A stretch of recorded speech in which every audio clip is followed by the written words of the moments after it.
बिस्मिल्लाहिर्रहमानिर्रहीम। प्यारे दोस्तों और प्यारे अतिबा इकराम, नाजरीन सामरीन, अस्सलाम वालेकुम रहमतुल्लाहि व बरकातुहू। आज इंशाअल्लाह अज़्ज़ व जल मैं आपको सिलाने रोक यानी कि लकोरिया और जरियान के लिए एक बहुत अक्सरी नुस्खा अर्ज करता हूँ। बनाएं अतिबा इकराम और बनाकर मरीज़ों को इस्तेमाल कराएं और दुआएं लें। नुस्खा अज़्ज़ा सुन लें। नुस्खे के काठी सुपारी, अकाकिया, कमरकस, माजू, गुलनार और फड़के बिरियाँ, ये 6 चीज़ें हैं और 6 चीज़ों को हम वज़न लेना है। और हम वज़न लेकर इन सब अद्विया को बारीक पीस कर अच्छी तरह कपड़शान करके संभाल कर रख लें। आपकी दवाई तैयार है। इसकी खुराक मकदार खुराक जो है 4 रत्ती से 1 माशा हमरा पानी है। और इसका मिजाज जो है खुश्क सर्द है और इसलिए अंदरूनी और बैरूनी रतूबतों को खुश्क करने के लिए आला दर्जे की दुआ है।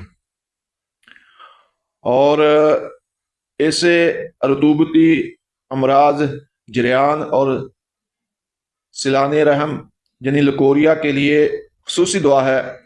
और जिन औरतों को इस अमराज में ज़्यादा मर्ज हो, यानी कि लकोरिया की ज़्यादा शिकायत हो और काफ़ी अरसे से ये मर्ज लगा हो, तो उनको चाहिए कि 2 ग्राम की पोटली बनाकर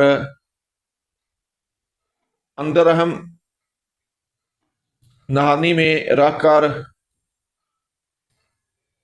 रात को सो जाए, सुबह निकाले और चंद दिन ये इस्तेमाल करने से इंशाअल्लाह ताला बहुत जल्द ये मर्ज जड़ से ख़त्म हो जाता है।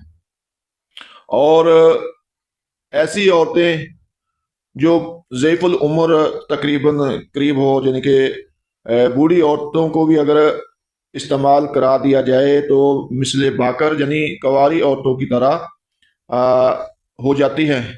ये दुआ उन औरतों के लिए मुतय्यन हमल है जिन्हें कसरत के साथ सिलाने रहम यानी लकोरिया की शिकायत हो। तो जरियान के लिए भी बहुत अच्छी दुआ है। मर्दों को भी ये खिला सकते हैं, औरतों को भी खिला सकते हैं। ये दोनों पर बहुत मुफीद और कारआमद है। और बनाकर इस्तेमाल कराएं मरीज़ों को और उनकी दुआएं लें। और मुझ नाचीज़ के लिए दुआए मदीना ज़रूर कर दें। अल्लाह ताला आप सबका हामी नासर हो। अल्लाह ताला सबको खैर आफियत अता फरमाए।